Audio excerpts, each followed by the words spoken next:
Good morning everyone. आप सभी को आपके अपने चैनल आज़ाद सर यूट्यूब पर स्वागत है। और जैसा कि अभी दिसंबर का महीना है, जितने भी छात्र छात्राएं हैं, चाहे वो 10th क्लास के हो, 12th क्लास के हो या कंपटीशन की तैयारी करने वाले, खास करके जनवरी और फरवरी महीना जो है इसमें बोर्ड के एग्ज़ाम निर्धारित होते हैं। तो सभी बच्चे दिसंबर में सेंटअप एग्ज़ाम जो नवंबर में दे दिए, उसके बाद काफ़ी तैयारी कर रहे होंगे अपने बोर्ड की परीक्षा का। और आप लोगों के लिए, जैसा कि आप जानते हैं, मॉडल प्रश्न भी निकल चुके हैं बोर्ड के द्वारा।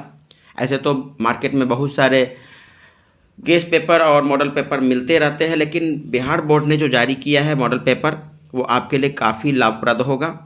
इसी स्तर के प्रश्न पूछे जाएंगे और बहुत सारे प्रश्न तो इसमें से आपको मिलेंगे भी। तो खास करके आपने जो सेंटअप एग्ज़ाम जो दिए हैं उसका प्रश्न और मॉडल पेपर का जो प्रश्न है वो आप बना लीजिए, आपके लिए बहुत लाभप्रद होगा। तो आज भूगोल विषय का मॉडल पेपर मैं इस वीडियो में जो है मॉडल पेपर का वस्तुनिष्ठ प्रश्नों का हल आपको मैं कराऊंगा। देख रहे हैं आपके सामने वीडियो में। भूगोल विषय में आपको 70 प्रश्न ऑब्जेक्टिव दिए जाएंगे, जिसमें 35 प्रश्न आपको बनाने होंगे। कुल 70 अंक का प्रश्न होते हैं, जिसमें आपको 50% यानी 35 नंबर ऑब्जेक्टिव और 30 नंबर आपका प्रैक्टिकल के लिए निर्धारित हैं। तो इन्हीं 35 प्रश्नों को आपको OMR पे रंगना है, लेकिन 70 प्रश्नों को मैं ऑब्जेक्टिव जो दिए गए हैं उसका मैं आप लोगों को बताता हूँ। 70 प्रश्न का हल देख रहे हैं। विषय कोड 323, विषय भूगोल, कक्षा 12वीं जो बोर्ड परीक्षा में जो शामिल होने वाले हैं 2026 में। आपका प्रोग्राम भी दिखा दिया गया है। तो बोर्ड परीक्षा में आने वाली यही प्रश्न जो है भूगोल का, उसको मैं एक एक करके आपको बता रहा हूँ, आप देख लीजिए। और मेरे चैनल को अभी तक सब्सक्राइब नहीं किए हैं तो आप जल्दी से इसको बेल बटन दबा दीजिए और सब्सक्राइब कर लीजिए और पूरा वीडियो देखिए, जो आपके लिए काफ़ी लाभप्रद होगा। देखते हैं एक एक करके। पहला प्रश्न है आपके सामने स्क्रीन पर। पहला प्रश्न है, वीडियो थोड़ा जूम कर लेते हैं।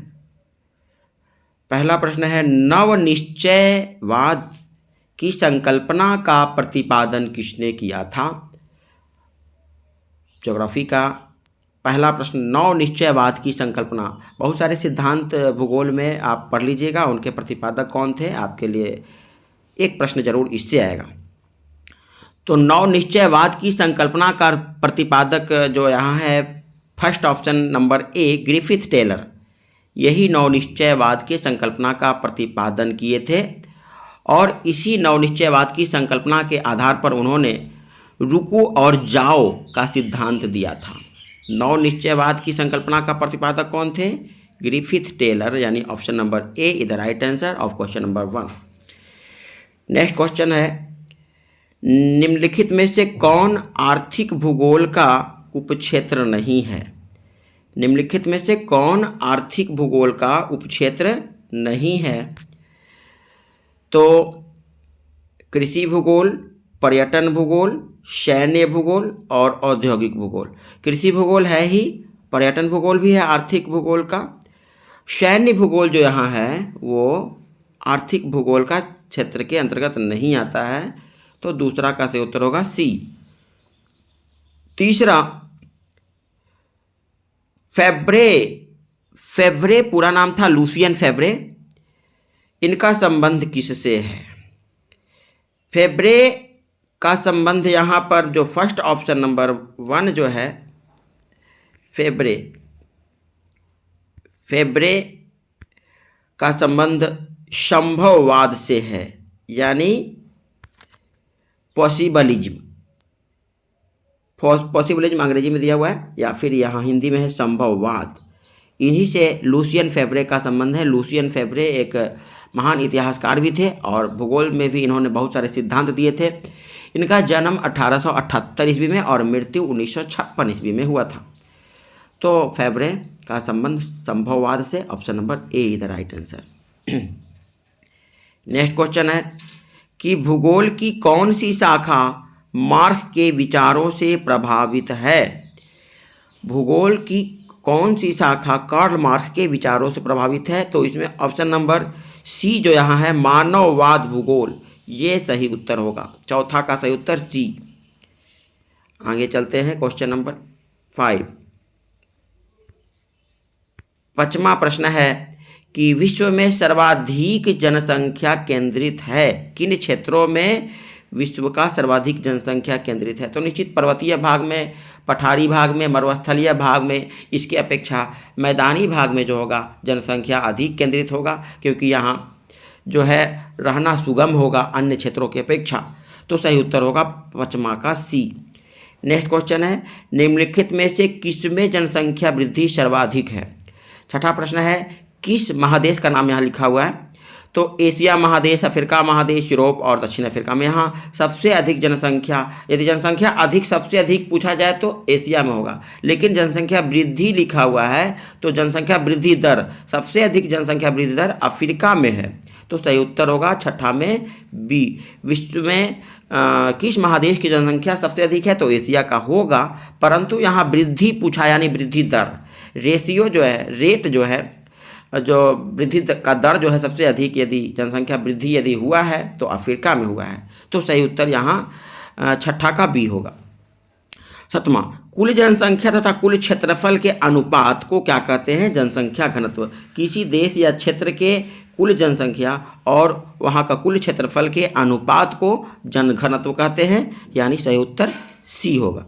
आठवां निम्नलिखित में से कौन जनसंख्या को आकर्षित करता है। जनसंख्या को अपनी ओर आकर्षित करने वाला, यानी किसी क्षेत्र विशेष में जनसंख्या को वृद्धि करने का प्रमुख कारक हो सकता है, अशांति नहीं होगा, बेरोजगारी भी नहीं होगा, बाढ़ के कारण भी जनसंख्या नहीं आकर्षित होगा, रोजगार के अवसर, रोजगार के अवसर से वहाँ जनसंख्या बढ़ता है, यानी जनसंख्या को अपनी ओर आकर्षित करता है रोजगार के अवसर। तो आठवां का सही उत्तर होगा डी। क्वेश्चन नंबर 9 कौन कारक मृत्यु दर में ह्रास के लिए उत्तरदायी है, यानी मृत्यु दर में ह्रास किसके कारण हो सकता है। महामारी पर यदि नियंत्रण हम स्थापित कर लेते हैं तो मृत्यु दर में कमी होगा, यह भी सही है। संक्रामक रोग जो है भयंकर, उस पर भी यदि हम नियंत्रण कर लेते हैं तो भी महामारी में कमी होगा, यानी ऑप्शन नंबर सी जो है, यानी ए और बी दोनों सही है। जनसंख्या परिवर्तन के घटक इनमें से कौन है, जन्म, मृत्यु और प्रवास, ये भी ऑल ऑफ दीज, इनमें से सभी। अधिकांश प्रश्न इसके पहले भी हम हिस्ट्री का मॉडल सेट में देखे थे या फिर सेंटअप एग्जाम में देखे थे। वैसे प्रश्न जिसमें ऑल ऑफ दीज विकल्प रहता है या फिर ए और बी दोनों सही, तो ज़्यादा उम्मीद, यदि आपको नहीं आ रहा है ऐसे तो आप अच्छी तरह इसको देख लीजिए, लेकिन अधिकांश में हम देखते हैं कि ऐसा होने की प्रबल संभावना होती है। तो और यहाँ भी है। 10वां का सही उत्तर होगा डी। नेक्स्ट क्वेश्चन कौन आयु वर्ग कार्यशील जनसंख्या का प्रतिनिधित्व करता है। किसी क्षेत्र में या देश में कार्यशील जनसंख्या का प्रतिनिधित्व 15 साल से लेकर के 59 साल तक, यानी 15 to 59 वर्ष के लोगों को हम कार्यशील जनसंख्या की श्रेणी में रखते हैं। तो 15 to 59 ऑप्शन नंबर डी में है, तो सही उत्तर डी होगा 11वां प्रश्न का। अगला है आयु लिंग पिरामिड का संबंध क्या है। आयु लिंग पिरामिड जो होता है, किसी क्षेत्र की जनसंख्या वहाँ के मतलब पुरुष, स्त्री और उनकी आयु से संबंधित जो अनुपात को निर्धारित करता है कि भिन्न भिन्न आयु वर्ग के लोग के जो स्त्री और पुरुष का अनुपात उस क्षेत्र में क्या है। तो ये है जनसंख्या वितरण से तो हो नहीं सकता है, महिला साक्षरता से भी नहीं है, पुरुष और महिला की जनसंख्या ऐसे थोड़ा सा लग रहा है, लेकिन इनमें से कोई नहीं ऑप्शन है, तो इनमें से कोई नहीं ज़्यादा बेटर होगा। Next question number 13। Question number 13 है कि मानव विकास सूचकांक में प्रथम स्थान किस देश का है। मानव विकास सूचकांक में ऐसे तो वर्तमान में प्रथम स्थान स्विट्जरलैंड का अभी वर्तमान में हो गया। अब देखते हैं विकल्प में क्या क्या है। विकल्प में है जर्मनी, फ्रांस, स्वीडन और नॉर्वे। नॉर्वे दूसरा स्थान पर है। मानव विकास सूचकांक की दृष्टि से देखा जाए तो वर्तमान में प्रथम स्थान स्विट्जरलैंड का है, दूसरा स्थान नॉर्वे का है और तीसरा स्थान आइसलैंड का है।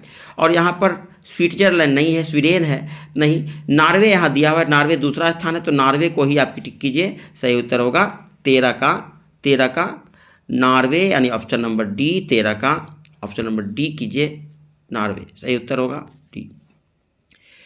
14 प्रश्न, निम्नलिखित में से कौन मानव विकास का उपागम है? आय उपागम है ही, कल्याण उपागम भी है और क्षमता उपागम भी है, तो ऑल ऑफ दीज एक बार फिर से option number D is the right answer of question number 14। निम्नलिखित में से कौन एकल कृषि का उत्पाद है? एकल कृषि वैसे किसी को कहते हैं जो एक सीजन में एक ही बार जिसका उत्पादन होता है। तो यहाँ पर चाय है ही, रबर भी है, केला भी, यानी इसमें भी एक बार फिर से ऑल ऑफ दीज यानी ऑप्शन नंबर डी। निम्नलिखित में से कौन कर्तन दहन कृषि कहते हैं? कर्तन दहन कृषि कहते हैं जिसमें कि प्राचीन काल में जो परंपरागत तरीके से जंगल को काट करके या उसमें आग लगा करके जो खेती किया जाता था, झूम कृषि। तो झूम कृषि यहाँ पर आदिकालीन निर्वाह, रोपण कृषि तो होगा नहीं, मिश्रित कृषि भी नहीं होगा, गहन कृषि, ये तो आधुनिक काल की कृषि है ये सब। तो आदिकालीन निर्वाह कृषि, जीवन निर्वाह कृषि इसको भी कह सकते हैं या फिर झूम कृषि कह सकते हैं। तो सही उत्तर 16 का सी होगा। आगे 16 के बाद क्वेश्चन नंबर 17 पर, टोकरी बनाना किस प्रकार की आर्थिक क्रियाकलाप का उदाहरण है? टोकरी बनाना, देखिएगा कृषि क्षेत्र जो है प्राथमिक क्षेत्र में, चूंकि यहाँ प्रारंभिक रूप से डायरेक्ट खेतों में से हम उत्पादन कर लेते हैं, लेकिन कृषि उत्पाद पर आधारित यदि हम कोई दूसरे क्रियाकलाप करते हैं जो कृषि उत्पाद पर आधारित होता है तो उसको द्वितीय क्षेत्र में रखेंगे हम, और सेवा क्षेत्र को तृतीय क्षेत्र में रखेंगे। तो यहाँ प्राथमिक क्षेत्र कृषि कार्य हो गया या जिसमें तुरंत उत्पादन होता है, फर्स्ट उत्पादन, और उस उत्पादन के आधार पर फिर जो दूसरा जो उत्पादन करते हैं उसको द्वितीय उत्पादक कहेंगे, और सेवा क्षेत्र तृतीय उत्पादक। तो टोकरी बनाना, चूँकि टोकरी बांस, घास इत्यादि जो बांस जो खेती से प्राप्त होता है उसके बाद उससे फिर टोकरी बनाएंगे, तो ये द्वितीय उत्पादक की श्रेणी में रखना ज़्यादा अच्छा है, द्वितीय उत्पादक है ही। तो 17 का सही उत्तर बी होगा। 18वां प्रश्न, यूरोपवासियों द्वारा अपने उपनिवेशों में किस प्रकार की कृषि का विकास किया गया?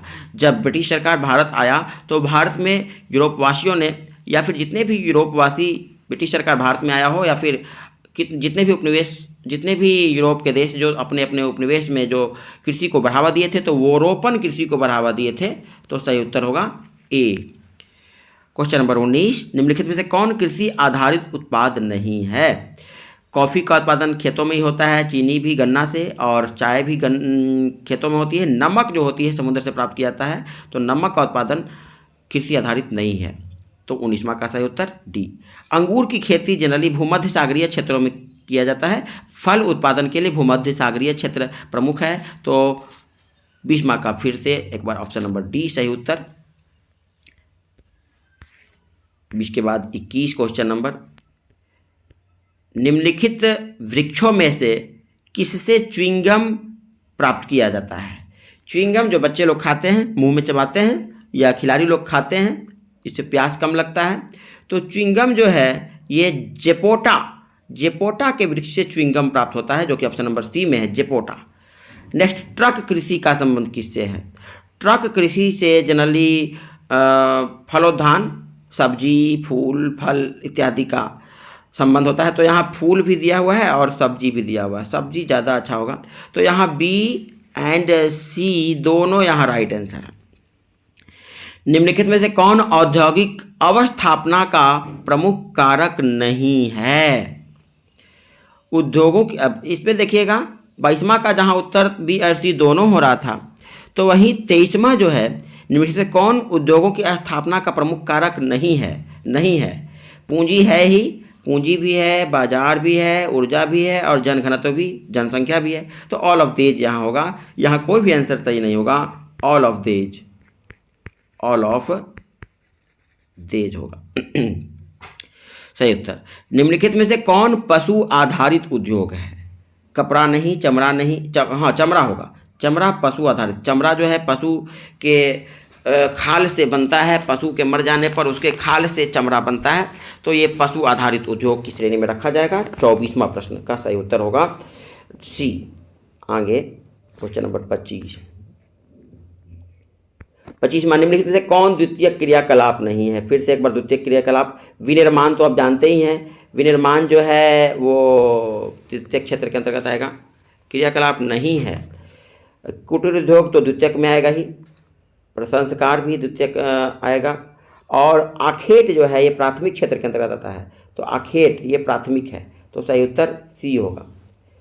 निम्नलिखित से कौन तृतीयक क्रियाकलाप है? तृतीयक क्रियाकलाप यहाँ पर से जो है परामर्शदाता। परामर्शदाता चूंकि ये सेवा क्षेत्र के अंतर्गत आता है, तो ये परामर्शदाता जो है ऑप्शन नंबर डी सही उत्तर होगा 26 के। परामर्शदाता ये तृतीयक क्षेत्र के क्रियाकलाप के अंतर्गत रखा जाएगा। पोर्ट सईद, पोर्ट सईद कहाँ है? पोर्ट सईद पुर्तगाल में, साइप्रस में, मिस्र में या लीबिया में? पोर्ट सईद जो है मिस्र में है। ठीक है, लगा लीजिए, पोर्ट सईद कहाँ में है? मिस्र में है। ऑप्शन नंबर सी सही उत्तर होगा। सेंट जॉन से लेकर के वैंकूवर के बीच का महामार्ग किस देश में स्थित है? सेंट जॉन से वैंकूवर के बीच जो ये महामार्ग है, इसको ट्रांस कनाडा राजमार्ग भी कहते हैं, यानी ये कनाडा में है। सेंट जॉन से वैंकूवर के बीच जो महामार्ग है, इसको ट्रांस कनाडा मार्ग कहते हैं, यानी कनाडा में है। सही उत्तर सी। नेक्स्ट क्वेश्चन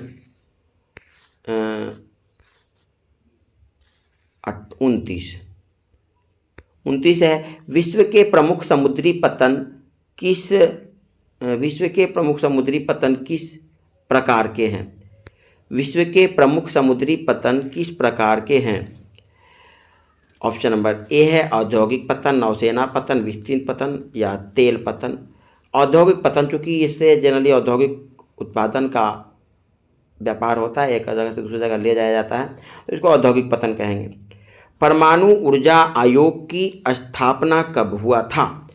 परमाणु ऊर्जा आयोग यानी कि एनर्जी कमीशन जो है, एटॉमिक एनर्जी कमीशन, वो स्थापित हुआ था 10 अगस्त 1948 ईस्वी को, जिसके पहले अध्यक्ष डॉक्टर होमी जहांगीर भाभा थे। तो 10 अगस्त 1948 यानी 1948 ऑप्शन नंबर ए में है। कब हुआ था? 10 अगस्त 1948। ठीक है, इसके प्रथम अध्यक्ष थे डॉक्टर होमी जहांगीर भाभा। तो 30वां का सही उत्तर ए। निम्नलिखित में से कौन जो है ओपेक का सदस्य है? पेट्रोलियम देशों का, पेट्रोलियम उत्पाद करने वाली देशों का यह संस्था है ओपेक। वर्तमान में इसके 13 देश इसके सदस्य हैं। वर्तमान में इसके 13 देश सदस्य हैं, वो मैं बता देता हूँ। इसके कुल 13 देश हैं: अल्जीरिया, अंगोला, कांगो गणराज्य, Papua Guinea, Gabon, Iraq, Iran, Kuwait, Libya, Nigeria, Saudi Arab, संयुक्त अरब अमीरात और वेनेजुएला। तो वेनेजुएला इसमें जो है ऑप्शन नंबर सी में है, जो कि इसका ओपेक का सदस्य देश है। तो सही उत्तर हो जाएगा सी। नेक्स्ट क्वेश्चन, नाफ्टा प्रादेशिक समूह का संबंध किससे है? पहले तो नाफ्टा का पूरा नाम भी आप जान लीजिए। नाफ्टा का मतलब होता है north American free trade agreement. North American free trade agreement यानी उत्तरी अमेरिका में मुक्त व्यापार करने का एक समझौता जो था, उसको नाफ्टा कहते हैं। तो उत्तरी अमेरिका, जो कि option number North America option number B में है, तो सही उत्तर 32 का बी। 32 के बाद क्वेश्चन नंबर 33 है कि ग्रेट लेक्स जलमार्ग किस महादेश से संबंधित है? ग्रेट लेक्स जलमार्ग भी जो है वो उत्तरी अमेरिका में ही है। तो सही उत्तर सी होगा 33 का। वृत्ताकार बस्ती प्रतिरूप जनरली झीलों के चारों ओर या फिर नदी के जहाँ पर मोर होते हैं वहाँ पर होते हैं। तो झीलों के चारों ओर इनमें से जो है ऑप्शन नंबर ए में सही उत्तर होगा। वृत्ताकार बस्ती प्रारूप झीलों के चारों ओर पाया जाता है। तो 34 का सही उत्तर होगा ए। 35वां, पैट्रिक गिरिज का संबंध किससे है? 35वां प्रश्न है, पैट्रिक गिरिज जो है मेगालोपोलिस से इसका संबंध है। तो ऑप्शन नंबर बी में दिया हुआ है मेगालोपोलिस, यानी 35 का सही उत्तर बी। निम्नलिखित में से कौन औद्योगिक नगर नहीं है? कौन सा नगर जो है औद्योगिक नगर है? कैनबरा तो राजधानी है, जेरूसलम तो धार्मिक दृष्टि से प्रमुख है, और यहाँ पर पीट्सबर्ग एक प्रमुख औद्योगिक नगर है। 36 का सही उत्तर हो जाएगा डी, 36 का डी। नेक्स्ट चलते हैं आगे, 37 अब चलते हैं जनसंख्या से है, भारत की जनसंख्या। 2011 की जनगणना के अनुसार भारत का जनसंख्या घनत्व 382 व्यक्ति प्रति वर्ग किलोमीटर था। 382 व्यक्ति प्रति वर्ग किलोमीटर भारत की जनसंख्या घनत्व था। तो सही उत्तर हो जाएगा 37 का बी। 38 प्रश्न, भारत में निम्नलिखित भाषाई परिवार में किसकी जनसंख्या सर्वाधिक है? भारत में भारतीय यूरोपीय, ऑप्शन नंबर बी सही होगा, इंडो यूरोप्स है ना, भारतीय यूरोपीय की जनसंख्या घनत्व सर्वाधिक है, तो ऑप्शन नंबर 38 का सही उत्तर बी। 2011 की जनगणना के अनुसार, चलिए बिहार का भी जनसंख्या घनत्व, बिहार का जनसंख्या घनत्व 1106 व्यक्ति प्रति वर्ग किलोमीटर, सबसे ज़्यादा जनसंख्या घनत्व बिहार राज्य का ही है, सबसे ज़्यादा 1106 व्यक्ति प्रति वर्ग किलोमीटर। राज्यों में जो 28 राज्य है उसमें सबसे ज़्यादा जनसंख्या घनत्व बिहार का है, 1106 व्यक्ति प्रति वर्ग किलोमीटर। भारत की जनसंख्या घनत्व 382 व्यक्ति प्रति वर्ग किलोमीटर था, अब तो और बढ़ ही गया होगा। 2011 में भारत में नगरीय जनसंख्या कितना प्रतिशत था? 2011 में भारत में नगरीय जनसंख्या जो था 31.16%, जो कि ऑप्शन नंबर ए इसका सही कर लीजिए, यही सही था। नगरीय जनसंख्या कुल भारत में जो था 31.16% नगर, और लगभग 69%, 69 से भी मतलब 68.84% होगा गांव की जनसंख्या। चलते हैं आगे,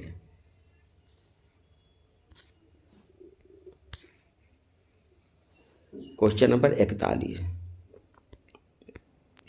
मानव विकास सूचकांक में भारत निम्नलिखित राज्यों में से किस कोटि का स्थान सबसे ऊपर है? मानव विकास सूचकांक में भारत के सबसे ऊपरी जगह पर है राज्य का नाम, तो केरल सबसे ऊपरी स्थान पर है। 41 का सही उत्तर हो जाएगा ए। 42, निम्नलिखित राज्यों में से किसकी जनसंख्या सबसे अधिक है? जनसंख्या घनत्व नहीं पूछ रहा है, जनसंख्या घनत्व पूछता तो बिहार होता, लेकिन जनसंख्या पूछ रहा है, तो सबसे अधिक जनसंख्या जो है भारत में उत्तर प्रदेश का है। पहला नंबर पे उत्तर प्रदेश का है, दूसरा नंबर पे महाराष्ट्र की जनसंख्या है, और तीसरा नंबर पे बिहार। जनसंख्या की दृष्टि से देखा जाए तो एक बार फिर से मैं बता दूं कि भारत में सबसे अधिक जनसंख्या उत्तर प्रदेश का, दूसरा नंबर पे महाराष्ट्र, तीसरा नंबर पे बिहार।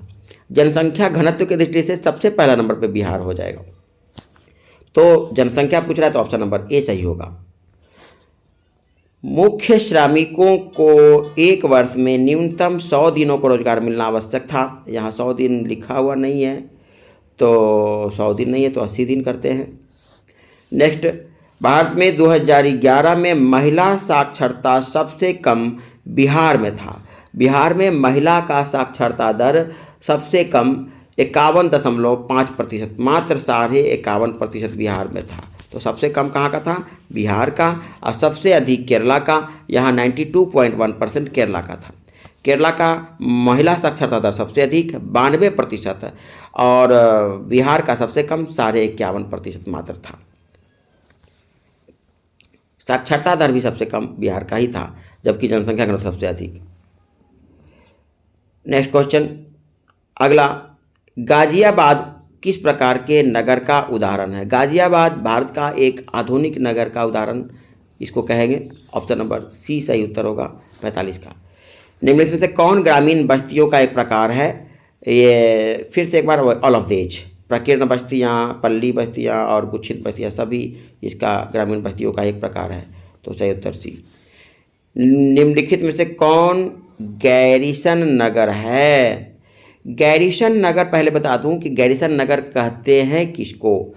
ऐसा शहर जहां सेना की टुकड़ियां अस्थायी रूप से उसकी सुरक्षा के लिए तैनात रहता है, उसको गैरिसन नगर कहते हैं। और दिए गए, ऐसे तो बहुत सारे नगर हैं ऐसे भारत में, लेकिन यहाँ पर दिए गए विकल्पों में जालंधर जो है, यहाँ पर सेना की अस्थायी टुकड़ियाँ तैनात है, अतः इसको जालंधर को हम गैरिसन नगर कहेंगे। तो सही उत्तर यहाँ पर सी होगा।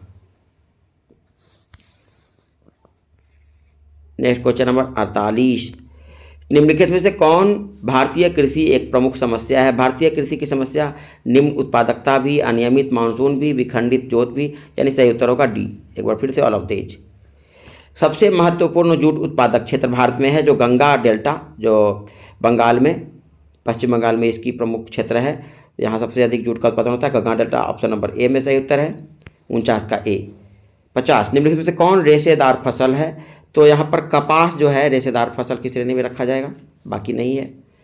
चाय उत्पादक में अग्रणी राज्य असम का नाम भारत में सबसे अधिक चाय का उत्पादन असम में होता है, तो सही उत्तर 51 का सी।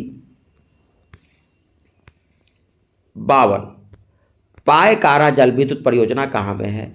पायकारा जल विद्युत परियोजना तमिलनाडु का प्रमुख जल विद्युत परियोजना है, तो सही उत्तर 52 का ए। 53, निम्नलिखित नदियों में से कौन पूर्व की ओर प्रवाहित नहीं होती है, यानी पश्चिम की ओर प्रवाहित होती है? पूर्व की ओर प्रवाहित नहीं होती थी यानी पश्चिम की ओर, तो महानदी पूर्व की ओर ही, स्वर्णरेखा भी पूर्व की ओर, कृष्णा भी पूर्व की ओर। तापी ये पश्चिम की ओर प्रवाहित, तापी नर्मदा ये सब जो है पश्चिम की ओर प्रवाहित होने वाली नदी है, तो सही उत्तर 53 का सी। भारत में जल संसाधन से जुड़ी समस्या क्या है? यहाँ भी संरक्षण भी है, वितरण, उपलब्धता, ये भी सब, यानी ऑल ऑफ दीज। एक बार फिर से सही उत्तर डी। डिगबोई किस लिए प्रसिद्ध है? डिगबोई पेट्रोलियम उत्पादन के लिए भारत का प्रसिद्ध पेट्रोलियम उत्पादन, सबसे प्राचीन पेट्रोलियम उत्पादक स्थल भारत का डिगबोई असम में, तो सही उत्तर 55 का बी। नेक्स्ट क्वेश्चन 56, कौन खनिज आधारित उद्योग नहीं है? कौन जो है उद्योग जो खनिज आधारित उद्योग नहीं है? तो तांबा भी खनिज पर, सीमेंट भी खनिज पर, लोहा इस्पात उद्योग खनिज, सूती वस्त्र उद्योग जो है कृषि आधारित उद्योग है, तो सही उत्तर सी हो जाएगा 56 का। सूती वस्त्र कृषि आधारित उद्योग है। मुंबई हाई क्या है? पेट्रोलियम उत्पादक क्षेत्र है। पेट्रोलियम उत्पादक क्षेत्र जो कि ऑप्शन नंबर बी में है, सबसे ज़्यादा अभी वर्तमान में पेट्रोलियम का उत्पादन मुंबई हाई में होता है, तो 57 का सही उत्तर बी। बालाघाट मैग्नीज क्षेत्र किस राज्य में स्थित है?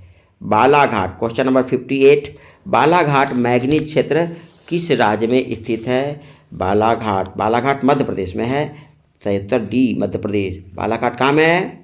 मध्य प्रदेश में। नोवामुंडी लौह अयस्क क्षेत्र कहाँ में है? नोवामुंडी जो है झारखंड की प्रमुख लौह उत्पादक क्षेत्र है, तो सही उत्तर सी। अब उद्योग क्षेत्र से, खनन क्षेत्र से यह प्रश्न है। नोवामुंडी झारखंड में लौह उत्पादक क्षेत्र। नेक्स्ट क्वेश्चन नंबर 60 क्वेश्चन है, निम्नलिखित राज्यों में से कौन गोंडवाना कोयला के लिए सबसे प्रसिद्ध है? तो झारखंड के से जो प्राप्त होती है कोयला वो गोंडवाना काल की है, तो सही उत्तर 60 का भी हो जाएगा सी। 61, निम्नलिखित राज्यों में से किसमें कैगा नाभिकीय ऊर्जा केंद्र अवस्थित है? कैगा नाभिकीय केंद्र जो है वो कर्नाटक में, कैगा कर्नाटक में स्थित है, तो ऑप्शन नंबर डी सही उत्तर हो जाएगा 60 का डी। 61, सॉरी यह सही है 60। कैगा नाभिकीय सही था, कैगा काम है कर्नाटक में, 61 है, 60 बोल रहे थे। हुबली सूती वस्त्र उद्योग केंद्र कहाँ में? हुबली जो है, हुबली सूती वस्त्र उत्पादन का एक प्रमुख औद्योगिक केंद्र है जो कि कर्नाटक राज्य में स्थित है, तो ये कर्नाटक ऑप्शन नंबर बी में है। हुबली कर्नाटक में स्थित एक प्रमुख सूती उत्पादक केंद्र है। अगला 63, लोहा एवं इस्पात उद्योग कैसा उद्योग के अंतर्गत रखा जाएगा? तो लोहा एवं इस्पात जो है मेन बेसिक इंडस्ट्री के अंतर्गत, यानी आधारभूत उद्योग है ना, सभी उद्योगों का रीढ़ कहा जाता है, तो 63 का सही उत्तर ए। 63 प्रश्न के विकल्प आप लोगों ने देख लिया, और कैसा लग रहा है आपको? वीडियो को लाइक भी कर लीजिए, अभी सब्सक्राइब नहीं किए तो कर लीजिए फिर से एक बार, अभी भी समय है, ताकि और भी आपको बहुत सारे मॉडल पेपर बचे हुए हैं, और भी मॉडल पेपर इन विषयों का हम आपको बताएंगे आगे की वीडियो में। वीडियो देखने के लिए आपको स्वतः मिल जाए, इसलिए मैं आपको बोल रहा हूँ सब्सक्राइब कर लीजिए। मेरा चैनल जो है शिक्षाप्रद विषयों पर आधारित है, तो आप इसको लाइक कर लीजिए, सब्सक्राइब कर लीजिएगा। लोहा एवं इस्पात उद्योग आधारभूत उद्योग है। अगला है क्वेश्चन नंबर 66 का, तो हम बता ही दिए, ऑप्शन नंबर ए सही है। 63 का 64, निम्नलिखित में से कौन नगरीय जन समस्या है? नगरों में उत्पन्न प्रमुख समस्या पेयजल की कमी होती है। मलिन बस्तियाँ जो शहरों के किनारे बहुत सारे लोग बना लेते हैं, ये भी इसकी समस्या है। आए दिन इसकी निकासी के लिए बुलडोजर चलाया जा रहा है, आप लोग देख रहे हैं। और वायु प्रदूषण भी इसकी प्रमुख समस्या है। तो डी इसका सही उत्तर होगा, ऑल ऑफ तेज। अधिकांश प्रश्न, सभी प्रश्नों में हमने देखा कि जिसका भी ऑल ऑफ तेज है सब वही आंसर हो रहा है। कारवार पत्तन कहाँ में है? 65वां कारवार पत्तन जो है कर्नाटक में है। कर्नाटक का एक प्रमुख पत्तन है कारवार। तो सही उत्तर 65 का option number B. Question number, भारतीय रेलवे की स्थापना कब हुआ था? लॉर्ड डलहौजी के शासनकाल में सबसे पहले मुंबई से थाने के बीच सबसे पहले रेलवे चला था और 16 अप्रैल 1853 ईस्वी में इसकी स्थापना हुआ था। तो 1853 ऑप्शन नंबर बी में है। कब स्थापना हुआ था? 16 अप्रैल 1853, लॉर्ड डलहौजी के शासनकाल में मुंबई से थाने के बीच सबसे पहले रेल चला था। तो सही उत्तर 66 का बी। 67 है। भारत का सबसे बड़ा पत्तन कहाँ है? भारत का सबसे बड़ा पत्तन जो है मुंबई, अभी वर्तमान में सबसे बड़ा पत्तन मुंबई है। तो ऑप्शन नंबर बी सही उत्तर हो जाएगा, 67 का बी। सबसे ज़्यादा यहीं से सामान यहाँ से ढोया जाता है। हजीरा किस राज्य में स्थित है? हजीरा गुजरात की प्रमुख एक औद्योगिक नगर है। तो हजीरा किस राज्य में है? गुजरात की एक प्रमुख औद्योगिक नगर, ऑप्शन नंबर सी। भारत में वायु परिवहन किस वर्ष शुरू किया गया था? भारत में सबसे पहले 1911 ईस्वी में प्रयाग से इलाहाबाद से वायु मार्ग की शुरुआत किया था। वायु परिवहन का कार्य शुरू किया गया था 1911, जो कि ऑप्शन नंबर सी में है। तो सही उत्तर 69 का सही उत्तर सी। और क्वेश्चन नंबर 70, मार्मागोआ पत्तन किस नदी पर स्थित है? मार्मागोआ पत्तन जो है गोवा में जुआरी नदी पर स्थित है। तो जुआरी नदी ऑप्शन नंबर ए में है। तो 70 का उत्तर ऑप्शन नंबर ए सही हुआ। तो इस प्रकार 70 प्रश्न का विकल्प आप लोगों ने देखा। और इसके विषयनिष्ठ प्रश्न भी हैं। विषयनिष्ठ प्रश्न में से देख रहे हैं आप 30 प्रश्न दिए जाएंगे, 2-2 अंक स्तरीय, जिसमें से 15 प्रश्न बनाने के रहेंगे। और नहीं सॉरी, ये हिस्ट्री का नहीं है, ज्योग्राफी का है। 20 प्रश्न है, जिसमें से 10 प्रश्न बनाने के लिए रहेंगे। और फिर 5 अंक स्तरीय सब देख रहे हैं प्रश्न। 5 अंक स्तरीय प्रश्न हैं 21 से लेकर के 26 तक, है ना, जिसमें से कि 3 प्रश्न का ही उत्तर देना है। 5 अंक के 3, यानी 3 × 5 = 15, और 2-2 अंक स्तरीय भी बनाने होंगे 15 नंबर का।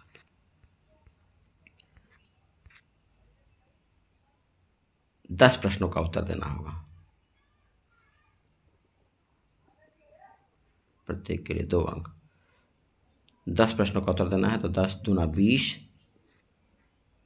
और 35 नंबर का वो रहेगा। ठीक है, तो आपने देखा एक एक प्रश्नों का हम आंसर बताए, वस्तुनिष्ठ प्रश्न। वीडियो कैसा लगा कमेंट भी करिएगा। ठीक है, मिलते हैं अगले वीडियो में। Good bye.